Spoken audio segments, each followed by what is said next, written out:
Você aplaude, seja mais forte isso, vai. Faça um barulho de glória nesse lugar. Celebre aquele que é, aquele que era, aquele que há de vir. Exalte a esse Deus. Aleluia. Aleluia. Amém. Olhe para a pessoa que está ao seu lado e diga para ela assim: vamos adorar ao Senhor juntos. Diga para ela: estamos aqui juntos. E vamos viver com Deus no céu juntos também. Amém? Diga para ela, profetize assim, ó: todo bem que eu quero para a minha vida, eu profetizo.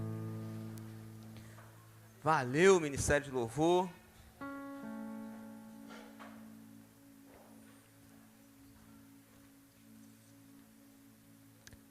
Aleluia.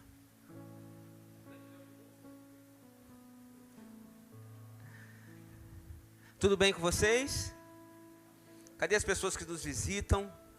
Façam um gesto com a mão assim. Eu já cumprimentei alguns ali, né? Um senhor aqui. 2 pessoas. Seja bem-vindo em nome de Jesus. Levanta a mão mais uma vez que o irmão vai olhar para você aí, ó. Ó, tem mais gente lá atrás, tem um jovem lá atrás. Tá vendo essas pessoas aí, ó? Responsabilidade de vocês. Amém? Seja bem-vindo, pode baixar a sua mão. Seja bem-vindo em nome de Jesus. Eu já ia mandar alguém cumprimentar você, mas nesse período de pandemia a gente não pode fazer isso, né? A gente está sendo impedido de fazer essas coisas. Alguns dotados de mais fé, né, igual a gente assim, a gente não está meio que seguindo isso aí não. Mas que Deus guarde nossa vida. Amém? Seja bem-vindo em nome de Jesus. Que Deus possa falar ao seu coração. Esse é o nosso desejo. Eu costumo dizer que nós preparamos o culto, né, para adorar a Deus, é claro, mas aquilo que cuidamos, o cuidado que nós temos também é pensando em você, para que você chegue nesse lugar e você dê ouvidos à palavra de Deus e que ela seja compreendida por você. Não é difícil o entendimento da palavra de Deus, não. Estávamos conversando, estava eu, o pastor Rivelino e o Lohan, né, conversando lá no 120, no mesmo lugar, e falando sobre isso, ou seja, quando o ser humano, ele decide dar ouvidos à palavra de Deus, ele acaba aceitando-a, porque há uma parte de Deus dentro dele. Quando Deus formou o homem, ele soprou e colocou dentro dele o espírito de vida. Então, há divindade dentro de você. Então, essa divindade, ela acaba entendendo que o caminho é Jesus. Por mais louco que seja a palavra, por mais louco que seja o ensinamento, por mais fora da lógica, fora da matemática, né? A gente gosta muito de lógica, né? De matemática, a gente gosta de entender a lógica do ciclo de vida, não é? Quando nós estudamos ciência lá no ensino fundamental, ele mostra para a gente o ciclo de vida, né? O indivíduo nasce, cresce, se reproduz e morre. E aí vem o evangelho e diz assim: o indivíduo nasce, cresce, cresce, cresce e vai para a eternidade. Então isso foge à lógica. Quando tira a morte do ser humano, se o ser humano não der ouvidos à palavra de Deus, se o espírito que está dentro dele não disser para ele assim, ó, eu confirmo essa verdade, é difícil entender que você foi criado para ser eterno, que você foi criado para não padecer a morte. E nós vivemos em prol dessa promessa de um dia reinarmos com Deus em glória, aonde não haverá mais morte. Eu costumo dizer que a prova que nós não fomos criados, preparados para a morte, é que por mais lógica que ela pareça, nós sofremos com ela. Não é verdade? Pensa você, tá lá, tem pessoas que têm um ente querido, pai, mãe, seja lá o que for, e ele está numa situação ruim no hospital, internado, sofrendo aquelas intervenções, e já está lá com seus 120 anos de idade. Ele mesmo já está falando assim, ó, eu quero ir para o céu. Mas nós que estamos aqui, nós não fomos preparados para a morte. Nós não queremos deixar aquele ente querido nosso ir. É ou não é verdade? Ele já está ali pedindo para Deus dar um descanso. Já não toma conta mais da sua asepsia sozinho, precisa de alguém para ajudar. A sua alimentação já não é mais por via natural. Mas nós queremos a pessoa com a gente, não é verdade? Nós pedimos a Deus para Deus não levar, não deixa comigo. Porque nós não fomos preparados para morrer. A realidade é essa.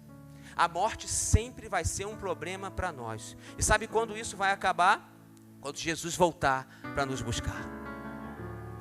A promessa de Deus é que eu e você receberemos um corpo incorruptível, que não mais sofrerá o problema do tempo, das enfermidades, da doença, do pecado, da mentira.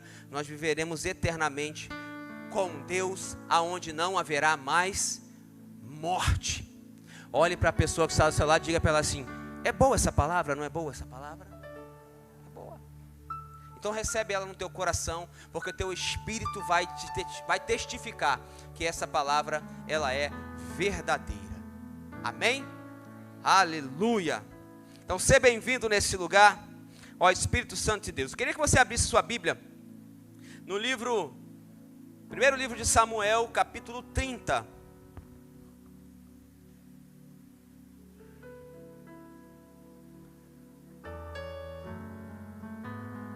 Ontem participamos de um evento lá em Jacarepaguá, na Videira, e foi muito bom. Bom tudo, né? Agradável o lugar. Por muitas horas a gente está no mesmo lugar, é cansativo, mas a gente não vê a hora passar. Parece que a hora é mais rápida quando a gente está num ambiente assim, né? As ministrações, a gente ministra aqui 40 minutos, 45 minutos, e lá a gente ouviu ministrações de quase 2 horas, sabe? E passava assim voando. Daqui a pouco a gente estava na hora do intervalo, vai lá fazer um lanche, tomar um café, né? E foi muito bom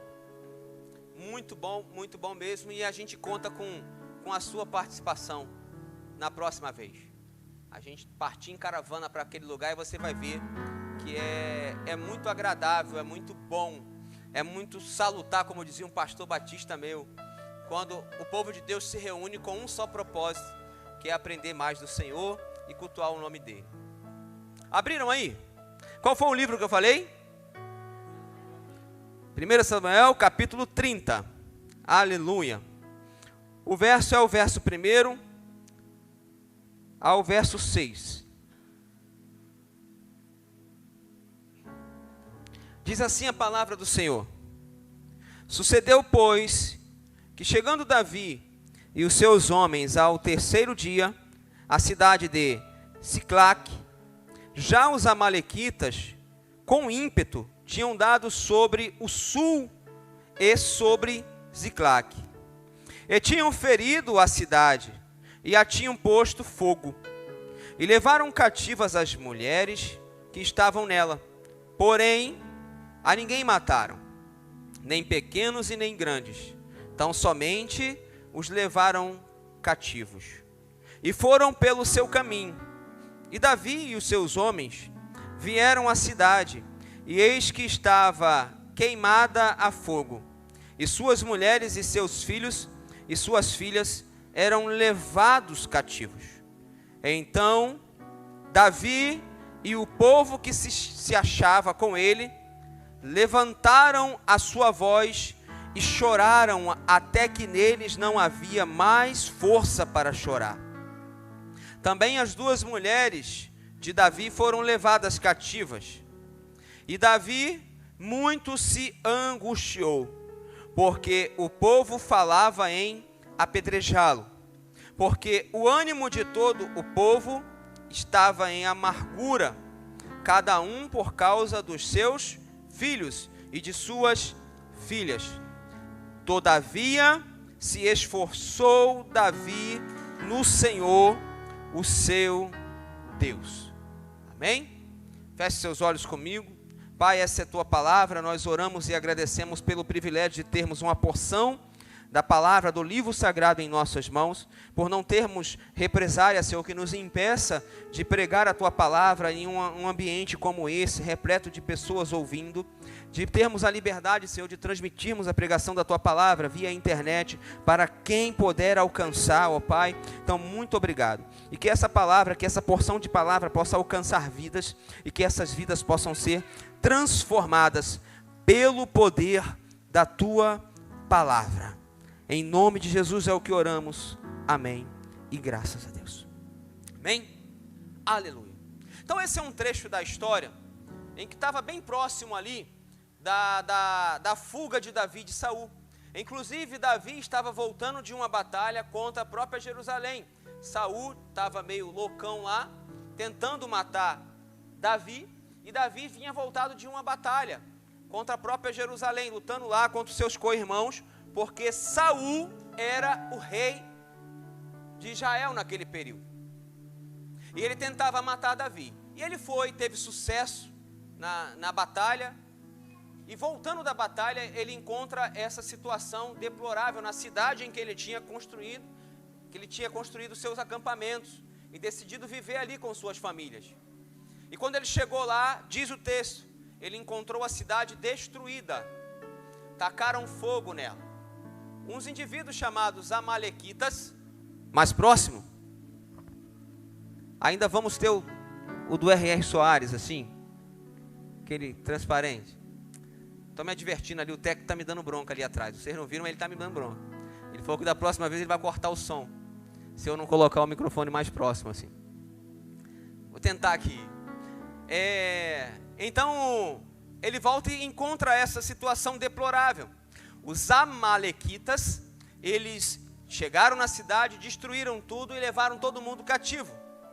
Queriam escravos, levaram os escravos. Levaram as mulheres, as crianças, levaram todo mundo. Então, nessa situação, diz a palavra que a angústia abateu Davi de uma maneira tão grande, e todo aquele povo, que eles choraram demasiadamente, ao ponto de as forças se esgotarem.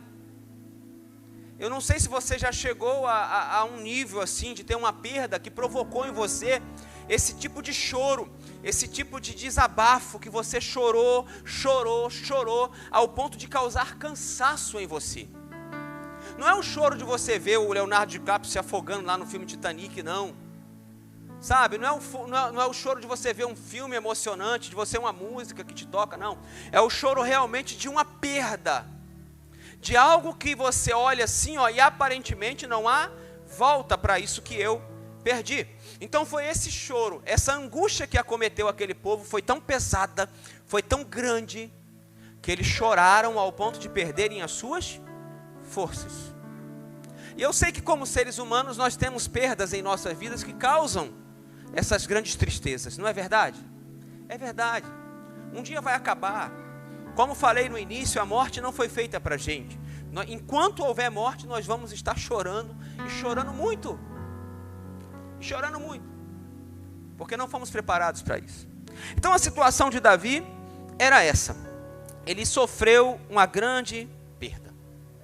E agora eu converso com vocês o tema da mensagem. Eu já preguei essa mensagem aqui, fiz algumas alterações, porque Deus me deu a direção de trazer mais um pouco dessa porção hoje. E o tema da mensagem hoje continua sendo o mesmo que outrora preguei: confiança, realização e frustração.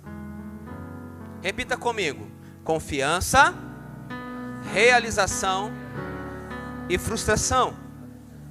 Nós precisamos ter esses três elementos, ou pelo menos algum deles, ter, e outros saber conviver com eles e tirar proveitos deles. Confiança preciso ter. Frustrações vão acontecer, e nós precisamos saber lidar com essas frustrações. Porque se não não aprendermos superar as frustrações, nós não vamos acabar realizando em nossas vidas. Não é verdade? Já viram eu tenho um filho de 6 anos ainda, não passei isso, mas quem tem as moças, adolescentes, quando briga com um namoradinho, que é até online só, ela diz que a vida acabou, já percebeu isso? A minha vida acabou, eu não tenho mais vida. As adolescentes choram, né? Pelo menos era na época que eu via isso, né? Do meu lado. A minha mãe até hoje guarda umas cartinhas lá em casa, lá da época que eu era criança, eu não tinha noção disso. Do que era namoro, do que era paixão. A minha mãe guardava tudo. Aí volta e meia ela vinha afrontar a Lidiane com as cartinhas na mão, assim, aqui, ó, que o Romildo ganhava quando era novinho, ó. Ela vem. cartinha com coraçãozinho, cheia de barbadozinho, eu nem sei quem é, graças a Deus, não me lembro, do meu passado eu não me lembro mais, mas era muito novo, muito criança, e esse tipo de perda para um adolescente, né, para um adolescente era uma coisa absurda, mas não é isso que nós estamos falando. Então nós precisamos, um adolescente para de viver, ela acha que vai parar de viver, por causa daquela perda, por causa de um namoradinho que não deu certo, né? E aqui em nome de Jesus, graças a Deus, a tendência aqui na Tabernáculo é começar a namorar com 24, 25 anos de idade, não é? Me perguntaram uma vez, eu estava conversando com um adolescente mesmo, né? A gente colocou um filme para assistir, um filme antigo não, né? Não atual. Um filme chamado Confiai. Já ouviram falar? Depois pesquisem lá. Não é um filme evangélico, não. É um filme secular. Tem até uns atores famosos aí no filme. Mas ele fala de relacionamento na internet, de adultos que abusam de adolescentes na internet. E ele conta um caso, né, de um adolescente que se viu enganada por um adulto, que batia papo com ela na internet e acabou convencendo, marcar um encontro, sair. Chegou lá, ele violentou ela, e ainda assim ela ainda achava na cabeça dela que era uma paixão, que ele era apaixonado por ela. Aí eu mostrei esse filme, e aí gerou uma revolta na cabeça das adolescentes, porque no final do filme, o filme termina com uma impunidade. O indivíduo não é preso, ninguém vê nada do que aconteceu, ele sai impune e fazendo outras vítimas. E eles, não, mas não pode acontecer, o que é isso? Sei lá, eu falei, não, realmente é assim. Eu tive casos perto de mim, aqui em Queimados, perto da gente, de amigas nossas, já casada, com filho, que foram violentadas na rua aqui, ó. Indo ali pro Belmonte ali, ó, mora pra lá, andando a pé, indo no trabalho, a pé não, de bicicleta, perdão, de bicicleta indo embora para casa. Um filho de Adão segurou ela e abusou dela, e esse filho de Adão até hoje não foi visto. Então a impunidade está aí. E eu conversando com esses adolescentes, o que nós precisamos fazer? Precisamos ter cuidado com nós mesmos, e entender que há tempo para todas as coisas. Aí uma adolescente desesperada, com 14 anos de idade, perguntou, qual é o tempo certo para namorar? Quando é que a gente pode namorar então? Aí eu falei assim, quer uma boa dica? Quando a sua intenção for construir uma família. E aí você começa a pensar em namorar.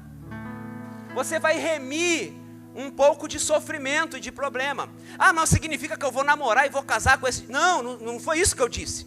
O que eu disse é assim, ó, quando o propósito for construir uma família, for amamentar, for ter um filho, for construir, viver a tua vida, sair da casa da mamãe e do papai, esse é o momento que você começa a escolher o indivíduo,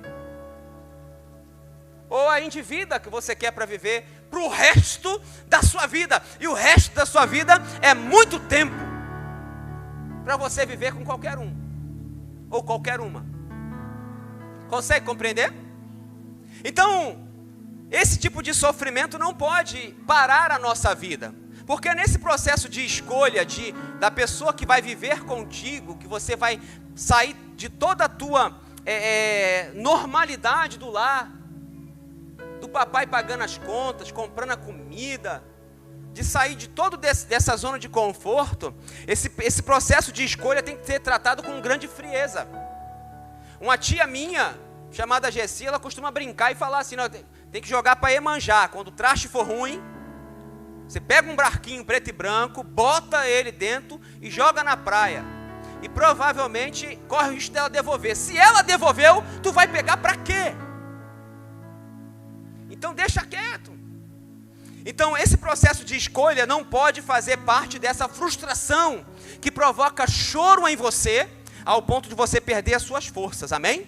Você precisa ser maduro quanto a isso. Você tem toda a sua vida para você viver ela e viver bem. Então olhe para a pessoa que está do seu lado e diga para ela assim, ó, prepare a sua vida para que você viva ela e viva bem. Então vamos lá. Confiança, realização e frustração. O que é confiança? Confiança é um sentimento intimamente ligado à fé. Confiar está ligado intimamente à fé. É acreditar sem provas concretas. É acreditar sem ter um conhecimento real daquela situação. Sem estar vendo, né, o vestígio daquela situação. Não tem indícios de que vai acontecer, mas eu confio. Então está ligado à fé, porque a fé é a certeza das coisas que se esperam e é a firme convicção dos fatos que não se veem. Então confiar está ligado à fé. Confiança, e eu lembro que usei esse exemplo, eu falei, vou trocar para não ficar igual, não, mas vou usar ele mesmo. Lembra não, né? Traga a sua memória agora, um pai brincando com um filho, e ele bota o filho em cima de um lugar alto, e ele diz assim, ó, pula, agora que eu vou te segurar. O que normalmente as crianças fazem? Diga, elas pulam. Elas pulam por quê? Confiam. Quem está ali dando a ordem? É o pai delas. Elas podem olhar para o entorno e elas podem até analisar, ó, é alto, há um risco. Quando é numa piscina, na borda de uma piscina, né? Olha, a água, é muita água. Tem o risco. Olha a distância. Mas ainda assim, a confiança faz com que elas ouçam o chamado do pai e pulam. E quando o pai agarra elas naquilo ali, tem aquela sensação boa de realização. Tanto é que elas ficam brincando disso de novo, não é verdade? Quem é pai aqui e já brincou disso? Eu já falei que eu tive problemas de brincar disso com o Abner, porque o Abner acabava confundindo a situação e ele achava que tinha que me pegar de surpresa. E aí dava ruim. O Abner já parou dentro de um prato de comida meu assim, eu estou almoçando, sentado no tapete da sala onde eu gosto de ficar, olhando para a televisão, o Abner vem por cima do sofá e mergulhou, bum, de peito dentro do prato de comida. Porque ele confia. Então dá aquela sensação de realização. Eu posso fazer isso sempre.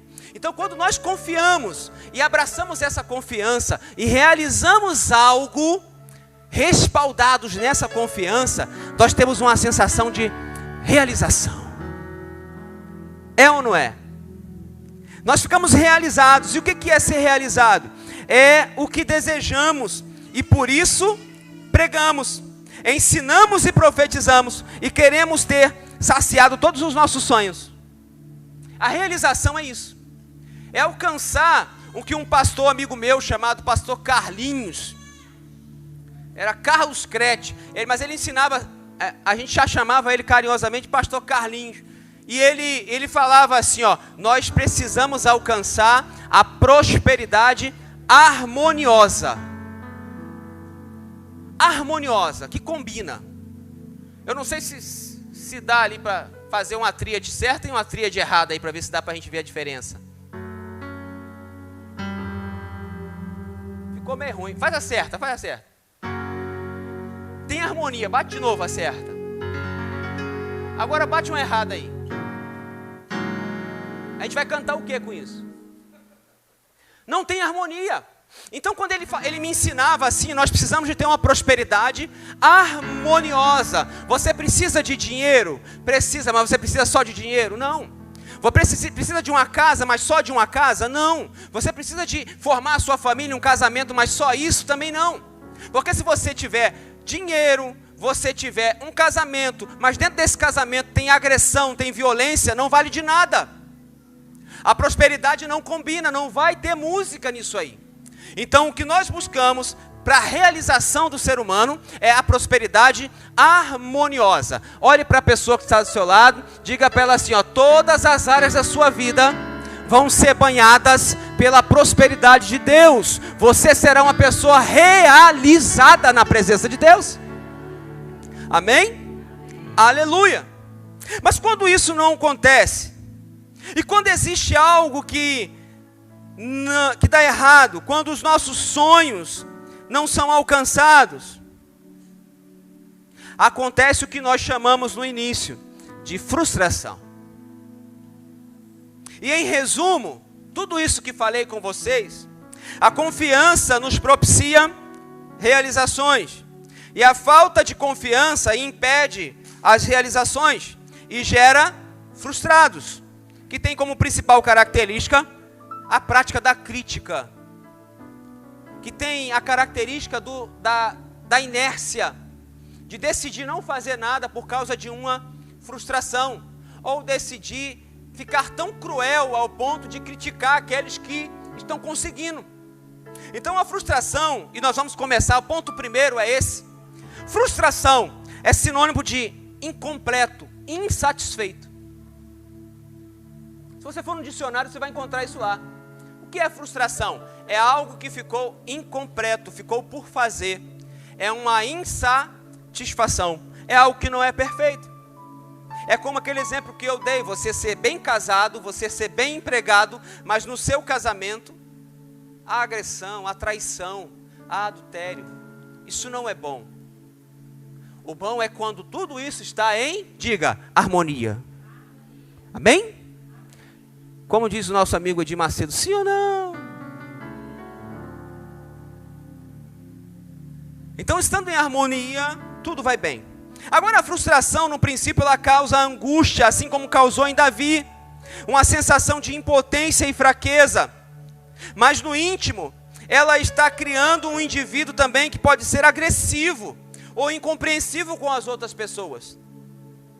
A angústia e o sentimento de perda e impotência provocam um choro tão intenso neles, provocou um choro tão intenso que roubou a força de todos eles.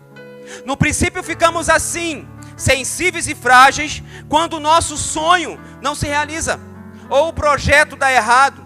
Ficamos paralisados. Esse é um dos sintomas da frustração. Já perceberam aquelas pessoas que perderam um emprego e elas decidem não fazer mais nada? Elas ficam sem noção, sem ter o que fazer.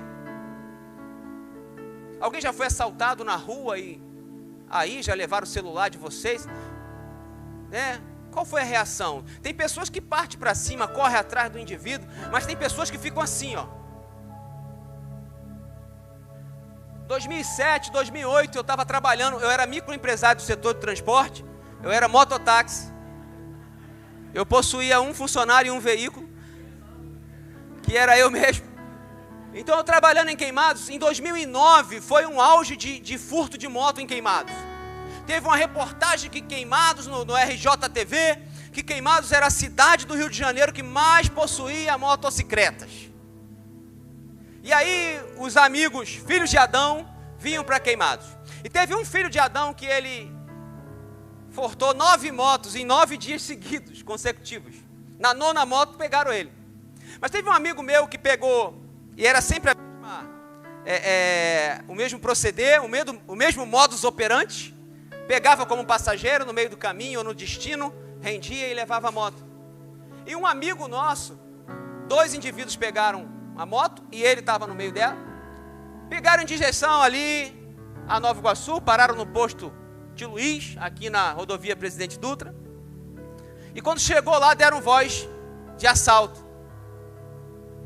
Um amigo desceu logo da moto, entregou a moto, o outro ficou travado em cima da moto. Ele não conseguia falar nem fazer nada, ele ficou travado em cima da moto. E graças a Deus, parece que o filho de Adão percebeu que não era algo de fachada. O cara entrou em estado de choque e ficou paralisado. Montou na garupa da outra moto e fugiram e ele ficou lá. Depois disso, ele nunca mais trabalhou na empresa dele. Ele fechou a empresa, abriu falência. Ele também era um microempresário do setor de transporte. Ele fechou a empresa, abriu falência e não quis mais trabalhar. Mas às vezes as frustrações das nossas vidas fazem isso. Param a gente. Acontece alguma coisa que faz com que nós não tenhamos ação nenhuma. Nós desistimos de reagir, de viver.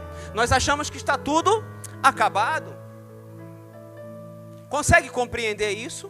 A gente consegue enxergar isso às vezes em algumas pessoas, e talvez você está aqui dentro dessa hora e você é uma dessas pessoas que quando me acontece algo, pastor, quando me acontece alguma frustração, eu não consigo ter reação, eu paraliso, eu não evoluo, eu não cresço, eu não construo, eu paro de produzir. Então, se você é uma dessas pessoas, nós estamos aqui essa noite para que Deus bote no teu coração um entendimento de que a tua confiança em Deus tem que te dar uma força superior à frustração que te atingiu. E você começar a seguir a sua vida. E viver, não sobreviver, viver. Porque como diz o cantor, o melhor de Deus ainda está por vir. Amém? Um outro sintoma que a frustração pode causar, pode ser também, a frustração também tem o poder de nos tornar insensíveis e cruéis. Preste atenção no verso 6 que nós lemos. O povo falava em apedrejar Davi. Davi estava chorando junto com eles, a mesma perda. Davi também sofreu junto com eles, estava sofrendo junto com eles. Davi chorou tanto quanto eles, até o ponto de ficar fraco, de perder as suas forças. Mas o povo que sofreu aquela frustração, eles foram dotados de uma crueldade que eles queriam desabafar aquilo. E eles falaram em apedrejar o seu líder, o seu rei. Eles não entenderam que o rei estava passando pelo mesmo problema que eles. Então talvez também a frustração nos torne cruéis, insensíveis à dor dos outros. Esse também é um grande problema. Lembrei de uma coisa aqui, mas não posso falar, que a pessoa está aqui, ela vai achar que é piadinha para ela. Não vou falar não. Mas tem pessoas que quando ela tem aquela frustração, ela acha, não, ó, ninguém sofre mais do que eu. Só eu sei o que eu estou passando. Só eu sei o que eu passei. E agora não me importa mais o que os outros passem. Então esse também é um problema. Diga para a pessoa que está ao seu lado, diga para ela assim, ó, a frustração não pode tirar de você a bondade do Espírito. Você não foi criado para ser mal, você foi criado para ser bom. E a frustração não pode transformar você em uma pessoa ruim. Eu lembro os mais experientes do que eu aí vão poder me ajudar, se o nome é esse mesmo. José de Alencar era o vice-presidente do governo Lula, o primeiro vice-presidente da Dilma. Acho que era do Lula, sim. Que ele era empresário da indústria têxtil, lá em Minas, né? Ele, durante o governo, ele foi acometido de um câncer muito agressivo. E o câncer estava corroendo ele passou praticamente o governo todo em tratamento, internado. E um dia ele foi dar uma entrevista e a repórter perguntou para ele, o que essa doença te ensinou ou está te ensinando? Aí ele falou assim, ela está me ensinando, essa doença me ensinou a ser mais humano, a ser mais humilde. Eu estou aqui, vice-presidente da República, empresário, e eu dependo de uma moça, de uma técnica de enfermagem, de vir e tirar aquela bolsa de colostomia.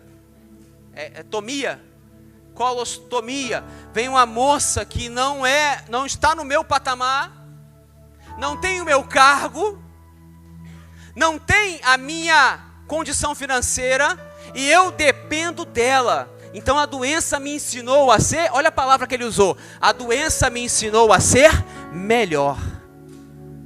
Essa foi a palavra dele. Então a sua frustração e a minha frustração tem que nos levar para um nível mais excelente, não para um nível ruim.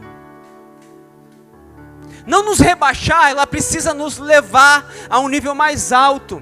Você precisa evoluir com as suas perdas. Consegue compreender? Ah, é fácil isso? Não, não é fácil, não. É duro, é difícil, é complicado. Mas nós precisamos aprender. Olha o que ele disse: a doença me ensinou a ser melhor.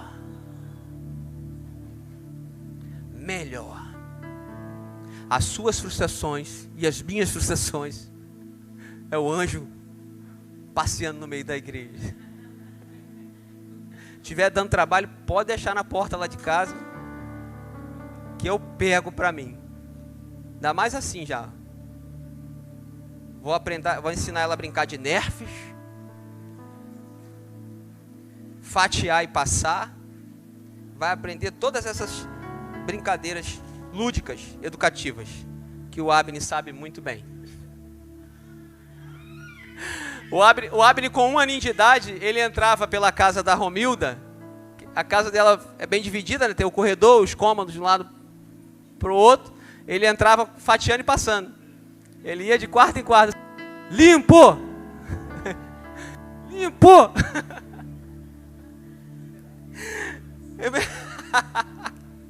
Vai brincar de polícia e ladrão. E na brincadeira dele a polícia sempre vence. Eu sou da moda antiga. E assim vai. Então, eu queria deixar 2 máximas para vocês aqui. Você não pode parar, nem tampouco se tornar insensível. Você precisa reagir com fé e buscar a mudança do resultado. Grave isso no seu coração.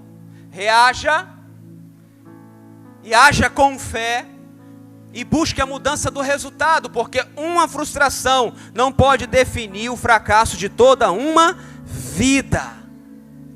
Feche seus olhos comigo, bata no peito assim: Senhor, toda e qualquer frustração não define quem eu sou.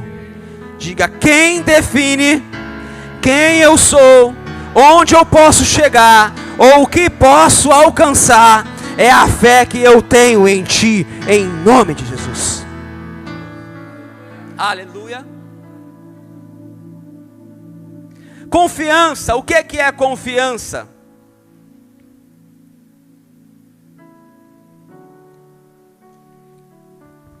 Confiança é acreditar, é fiar, ela tem sinônimo de segurança, é uma esperança, é uma firme esperança. Fiar, esse negócio de fiar, a gente não está ouvindo muito, né? Antigamente aí, surgimento da Casas Bahia, ia lá fazer o carnê, precisava levar um fiador, né? Levar uma pessoa de confiança que também ia deixar o nome lá. Porque se você não pagasse, essa pessoa ia ser cobrada, ela ia ter que pagar no seu lugar. Consegue compreender? Então, confiança é baseado nisso também é sinônimo. É você dar crédito para alguma pessoa. Hoje eu vejo muitas pessoas comentando assim: prestou o cartão de crédito para fulano. Eu peguei um passageiro esses dias, que eu voltei a ser microempresário do setor de transporte. Eu só mudei a viatura agora, né? Peguei um passageiro esses dias e o passageiro estava reclamando, porque ele emprestou o cartão para o próprio pai e o pai estourou o limite do cartão. E ele estava revoltado e acredito eu que a esposa dele, a companheira dele, falou: calma, já terminou isso, vai acabar quando eu quiser que acabe. Quando eu quiser que acabe, isso acaba. Porque ele confiou, ele foi o fiador de um indivíduo, emprestou, ele deu a confiança, e a confiança foi violada ali. Então confiança é isso. Confiança está intimamente ligada à fé, como falamos no início. A fé em Deus e também em você mesmo. Acreditar em você mesmo também. Nossa fé em Deus nos faz manter a esperança, mesmo em meio à tempestade. Pois no íntimo sabemos que Deus sempre nos dará uma saída. No livro de Jó, capítulo 42, verso 2, Jó diz assim: bem sei que tudo podes, e nenhum dos teus planos pode ser frustrado. Ele estava falando para Deus, ele decidiu orar a Deus. E uma das palavras que ele disse foi essa: Senhor, eu bem sei que o Senhor tudo podes, e nenhum dos seus planos pode ser frustrado. Só que Jó estava num pior momento de sua vida. Repita comigo: Jó estava no pior momento de sua vida. Ou ouso dizer, é no pior momento que um ser humano já pôde viver. Porque pelo menos até hoje, relatos eu não vejo falar de tamanha desgraça na vida de um ser humano. Ele perdeu toda a sua riqueza, todos os seus bens, e no mesmo dia ele perdeu os seus 10 filhos, mortos, soterrados. Desabou uma casa, diz a história que o vento bateu sobre a casa, e ela desabou sobre todos os seus filhos e os seus servos que estavam ali, e só sobrou um servo para chegar para ele e dar a mal notícia. Nesse momento, Jó estava cometido de chagas, de úlceras, de feridas em todo o seu corpo, que diz o texto da palavra de Deus, que ele pegava cacos de telha e se coçava com esses cacos de telhas. Então, Jó não estava no resort, Jó não estava passeando na beira da praia quando ele disse essa palavra, Jó não estava bem, sacando uma boa quantia de dinheiro, Jó não estava dentro da sua Land Rover, passeando quando ele disse essa palavra. Jó estava em uma situação ruim e deplorável quando ele disse para Deus assim, eu bem sei que tudo podes e nenhum dos seus planos pode ser frustrado, nada do que está me acometendo agora pode interferir nos planos de Deus, nenhuma frustração que recaiu sobre a tua vida pode interferir no bem que Deus quer fazer sobre a tua vida e sobre a tua casa. Consegue compreender isso? Um outro indivíduo era o rei Josafá. 2 Crônicas capítulo 20 conta a história, uma parte da história de rei Josafá, em um momento muito interessante. Olha o que ele diz assim para os seus: ouve-me, Judá, e vós, moradores de Jerusalém, crede no Senhor vosso Deus e estareis seguros, crede nos seus profetas e prosperareis. Confiar, ter fé, crer, são princípios imutáveis dos quais depende o nosso relacionamento com Deus, porque assim está escrito: sem fé é impossível, diga, agradar a Deus. O que Josafá fez? Confiou. O que aconteceu com Josafá, pastor? Josafá tinha 5 reinos que decidiram se unir para guerrear contra ele. Vamos dizimar Josafá, vamos acabar com o seu reino, tomar o seu reino. A nossa intenção aqui não é nem dividir terra, porque é pouca terra para 5 reinos dividirem. A nossa intenção aqui não é dividir despojos, porque são poucos despojos para dividir para 5 reinos que se reuniram. Nós queremos simplesmente destruir Josafá. E Deus dá uma palavra para ele e diz assim, eu sou contigo. E o que ele faz? Confia na palavra. Mas Deus só deu essa palavra para Josafá? Não, Deus deu essa palavra para mim, para você hoje também. Ela nos alcança, eu sou contigo. A palavra de Deus, ela alcança a sua igreja. Porque a ordem de Jesus foi essa: ide por todo o mundo e a toda a criatura. Quando Deus disse para Abraão e disse assim, em ti serão benditas todas as famílias da terra. Alguém aqui mora em Marte? Plutão? Todos nós moramos aonde? Diga, na terra. Então, na palavra de Deus que caiu sobre a vida de Abraão, a sua família também é bendita. Aleluia. Tão importante quanto confiar em Deus é confiar em si próprio. Precisamos repreender todo o espírito de autocomiseração. Sabe aquelas pessoas que gostam de ser tratadas como coitadinhas? Conhece alguém assim? Não aponta para ela agora não, para não revelar, irmã, nem irmão. Mas não tem aquelas pessoas que gostam de ser coitadinhas, que gostam de ser amparadas, que ainda são bebês na fé, que a gente não pode falar a palavra de Deus, a gente tem que dar leitinho para ela se alimentar, não podemos levar a palavra concreta.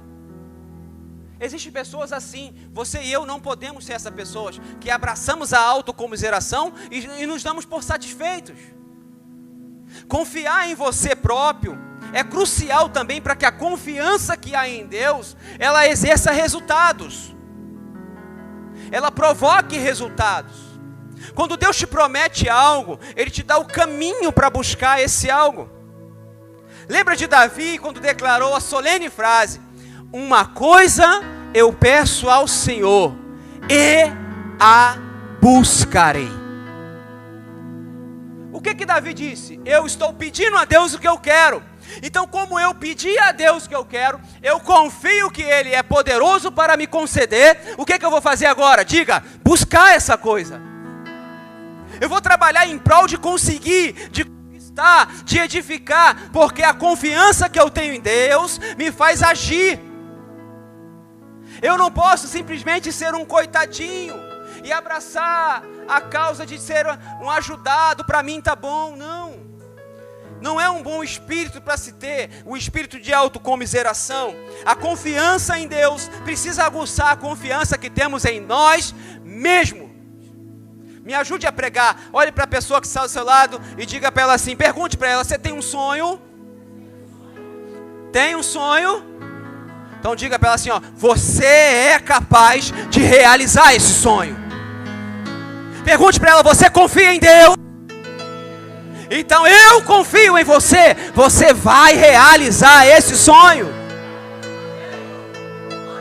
Aleluia. Aleluia. E eu vou ficar aí na ferpela do sonho.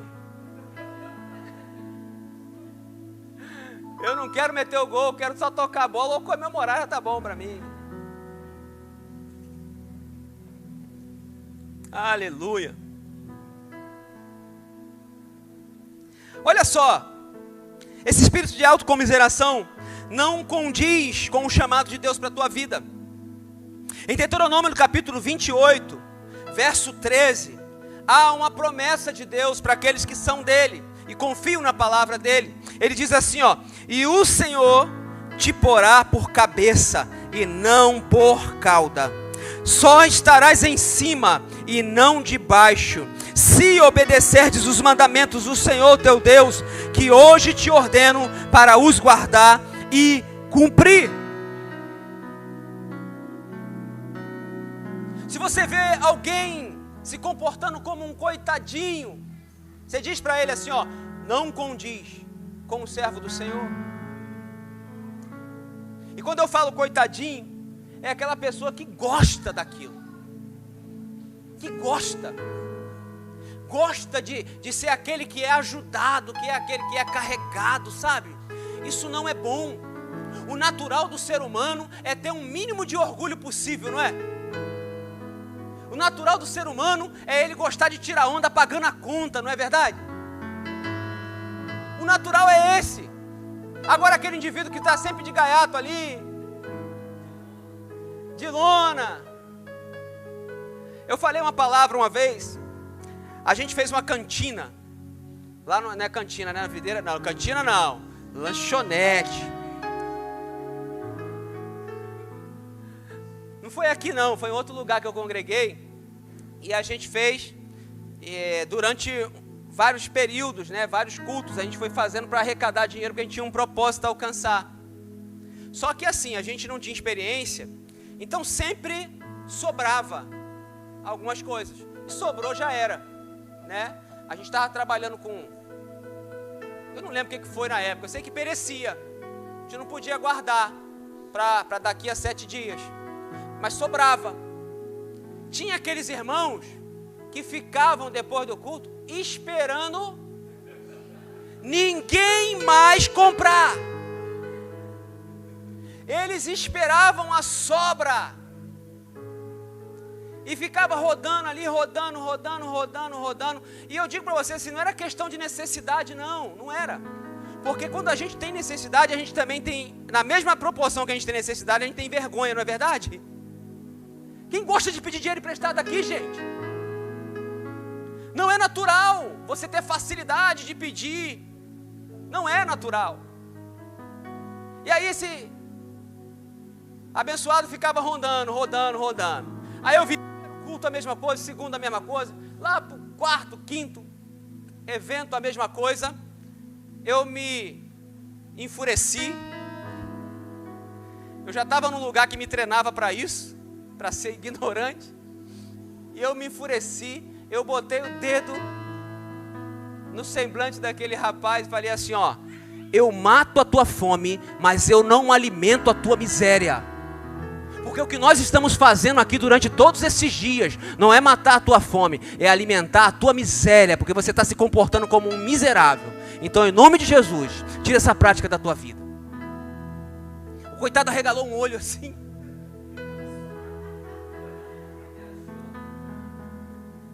Porque era notório, não era necessidade. Porque a gente sabe. A gente sabe. Então preste atenção muito nisso. A confiança em Deus nos faz obedecer. A confiança em nós mesmos nos faz crescer e avançar rumo ao lugar mais alto, ao pódio dos vencedores. Eu digo uma coisa aqui que pode parecer contrária à palavra de Deus, mas não é, você vai compreender bem. O seu crescimento e sucesso, ele não depende de Deus, ele vem de Deus e depende de você. Deus, ele é a fonte do seu crescimento e sucesso. Quem vai até a fonte é você. É você. Aleluia. Terceiro ponto. As realizações. Deixa eu ver se eu estou na carne. Já estou acabando. Estou acabando. É o último ponto.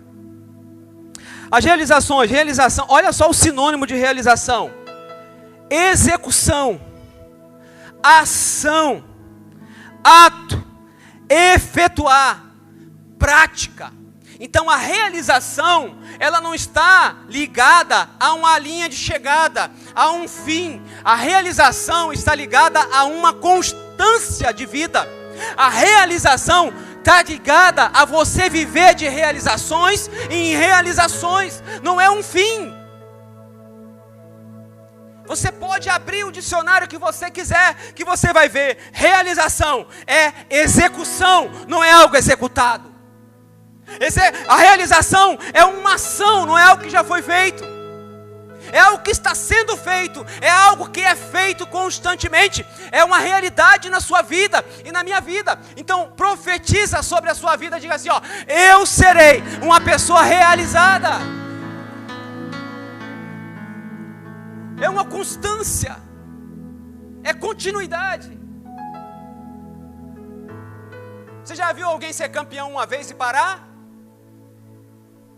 Você olha nos esportes aí, cara, ganhei a minha primeira corrida, não corro nunca mais, vou morrer como um campeão. Não, ele volta de novo, ele volta de novo, ele volta de novo. Você vai no MMA lá, o cara ganha o cinturão e ele quer desafiante.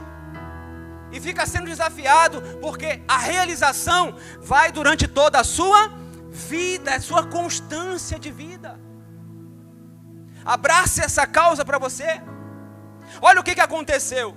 Davi sofreu frustração, mas confiou em Deus. Ele consultou a Deus e ele realizou, ele agiu, ele praticou. Em 1 Samuel, no capítulo 30, você está aberto aí ainda, no verso 18 e 19. O verso 8, diz assim, ó. Então consultou Davi ao Senhor, dizendo: perseguirei a esta tropa, Senhor? Eu hei de alcançá-los? E lhe respondeu o Senhor: persegue-a, porque de certo alcançarás, tudo libertarás. Assim salvou Davi tudo quanto tomaram os amalequitas, e ninguém lhes faltou, desde o menor até o maior, até os filhos e as filhas, e também desde o despojo, até tudo quanto lhes tinham tomado, tudo Davi tomou de volta. Você tem um sonho? Quem tem sonho aqui? Projetos de vida? Já perguntou para Deus: Senhor, eu devo subir? Eu devo partir para batalhar? O Senhor diz assim, ó: eis que eu sou contigo. O que você vai fazer agora? Subir e batalhar. A palavra do Senhor você já tem. Agora você precisa fazer como Davi, pegar aquela direção e ir buscar aquilo que foi tomado de você, aquilo que foi o fruto da sua frustração. Você vai correr atrás agora, você vai virar o jogo, não está perdido, porque Jesus ainda não voltou, e quando Ele voltar, aí é que vai ser vitória. Aleluia! Com o rei Josafá não foi diferente, ele confiou em Deus e partiu para a batalha. Mesmo os números sendo desfavoráveis a ele. Em 2 Crônicas 20, 21 e 22, diz a palavra de Deus: aconselhou-se com o povo e ordenou os cantores do Senhor que louvassem a majestade santa diante dos armados, e dizendo e cantando assim: louvai ao Senhor, porque a sua benignidade dura para sempre. E quando começaram a cantar e a dar louvores ao Senhor, pôs emboscadas contra os filhos de Amon. Eram 5 exércitos contra Josafá. A ordem de Deus foi: pode subir, porque eu sou contigo. Mas sobe diferente. Em vez de você mandar a infantaria armada na frente, chama o Paulo, o Jefferson, chama o Léo, chama o Daniel, e eles vão tocando na frente. Eles vão cantando e tocando na frente. A confiança parece uma loucura, né? 5 exércitos armados, e Deus manda você fazer isso. Vai com o seu exército pequenininho, não, e não vai preparado para reagir, não. Vai cantando na frente, vai cantando louvores. Parece loucura, mas ele confiou. Ministério de Louvor pode subir, se já tem alguma coisa, já pode vir. Ele confiou no Senhor. Sabe o que aconteceu? Diz a palavra que Deus colocou emboscadas contra eles. Os 5 exércitos olharam um para os outros e não se reconheciam, e começaram a guerrear uns com os outros. E Josafá chegou lá em cima do monte cantando: o Senhor é bom, e a tua misericórdia dura para sempre. E quando viram, estavam todos derrotados, mortos. E eles foram fazer, sabe o que? Só pegar os despojos. Diga assim: eu preciso confiar no Senhor. Repito mais uma vez. Aleluia. O seu crescimento e sucesso não depende de Deus, e sim, ele vem de Deus. E depende unicamente, exclusivamente de você. Deus não vai estudar no seu lugar. Deus não vai fazer curso no seu lugar. Deus não vai fazer faculdade no seu lugar. Deus não vai trabalhar no seu lugar. Deus é a fonte. Quem vai fazer tudo isso é você. Fique de pé comigo, eu quero orar por você. Você crê nessa palavra, já vai levante aplaudindo ao Senhor, celebrando o nome dEle, dando glórias ao nome dEle, em nome de Jesus Cristo. Aleluia! Segue as palmas assim.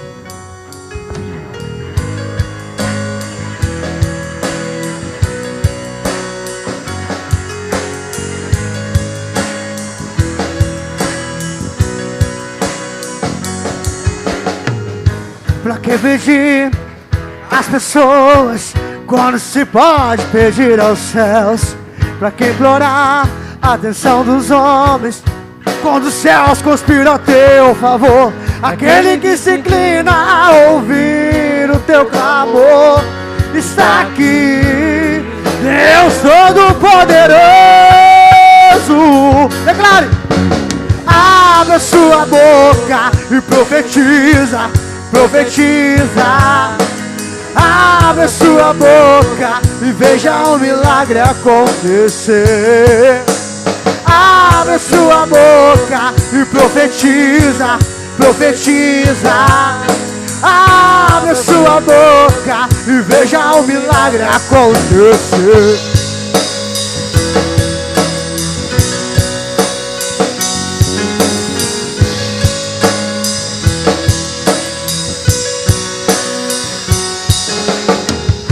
Pra que pedir às pessoas quando se pode pedir aos céus? Pra que implorar a atenção dos homens quando os céus conspiram a teu favor? Aquele que se inclina a ouvir o teu clamor, é claro, está aqui, Deus Todo-Poderoso. Abre a sua boca e profetiza, profetiza. Abra sua boca e veja o milagre acontecer. Abra sua boca e profetiza, profetiza. Abra sua boca e veja o milagre.